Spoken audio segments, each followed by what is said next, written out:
So let's see the next question. So a cylindrical tank of height 0.16 meter is open at the top and has diameter 0.16 meter. Water is filled in it up to height 0.16 meter. How long it will take to empty the tank through the whole of radius 5 into 10 power minus 3. Okay. तो ये यहाँ पे काफी अच्छा, मतलब देखा जाए तो काफी लंबा क्वेश्चन हो सकता है ना, कि दो तीन चीजें यहाँ पे इस्तेमाल होनी है. एक तो मेरे को वेलोसिटी ऑफ एफ्लक्स पता हो √2gh, दूसरा मेरे को पता हो कंटिन्यूटी इक्वेशन, वो क्या है, a1 v1 is equals to a2 v2, और जो तीसरा कॉन्सेप्ट टाइम निकालने में मेरे पास काम आएगा वो ये होता है v इज इक्वल्स टू, जैसे अपन ds/dt लिखते होते हैं, है ना, rate of change of displacement. So that, तो इन तीन क्वेश्चंस का मिक्सअप यहां पे बनने वाला है. तो पहले तो अपन बात करेंगे भाई होना क्या क्या है. So cylindrical tank of height 0.16 metre, है ना. तो मैं नेक्स्ट पेज पे ड्रॉ करते जाता हूं. तो ये कोई सिलेंड्रिकल टैंक है अपने पास.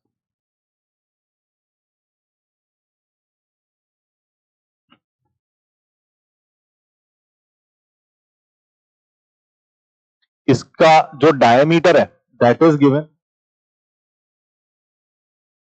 Diameter is 0.16 metre. इसकी जो लेंथ है दैट इज ऑल्सो 0.16 मीटर. पूरा टॉप तक भरा गया है. How long will it take to empty the tank through the hole of radius 5 into 10 power minus 3 in its bottom. तो बॉटम में यहां पे हम लोगों ने कोई एक होल क्रिएट कर दिया है और इस होल से जो है पानी आता होगा बाहर. अब ये जो पानी आएगा एफ्लक्स वेलोसिटी से बाहर आएगा, √2gh से बाहर आता हो. अब अगर ये √2gh से बाहर आता है तो फिर ये जो लिक्विड है, अगर मान लें कि किसी समय ये h हाइट तक भरा हुआ है,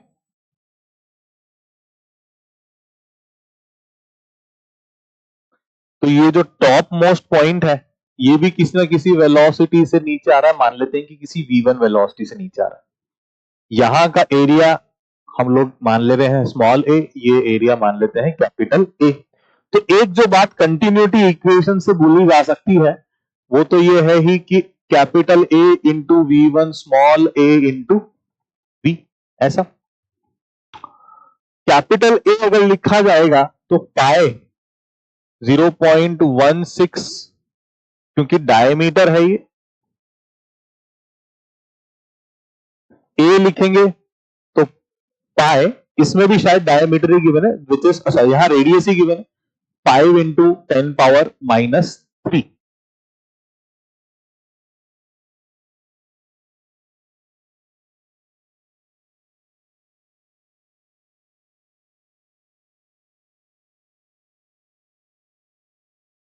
दिस अब दिखता है कि भाई पाए से तो पाए उड़ा दो, ये 0.6 हो जाएगा कितना, 0.08, है ना.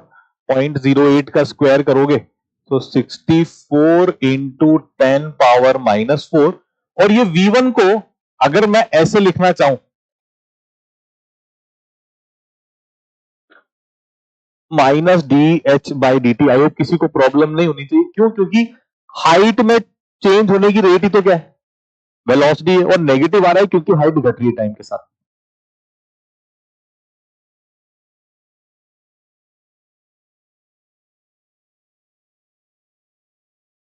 ठीक है, तो लगभग लगभग ठीक ठाक सी कैलकुलेशन आ जाती है. तो कांस्टेंट कांस्टेंट को एक तरफ कर देते हैं, बाकी सब वेरिएबल्स को एक तरफ कर दिया जाए, तो dh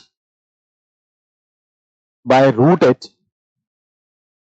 is equals to 25 into 10 power minus 2 by 64 √2g into dt.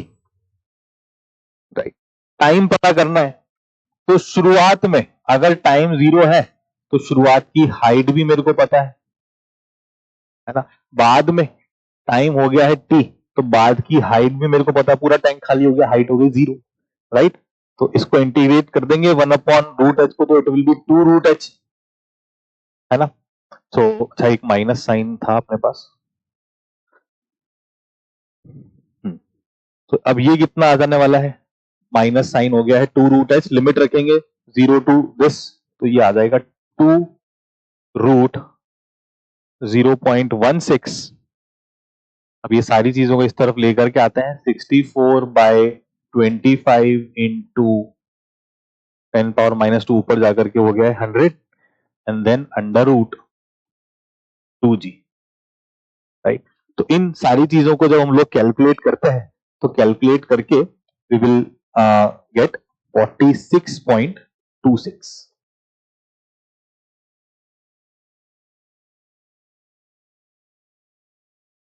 So the answer should be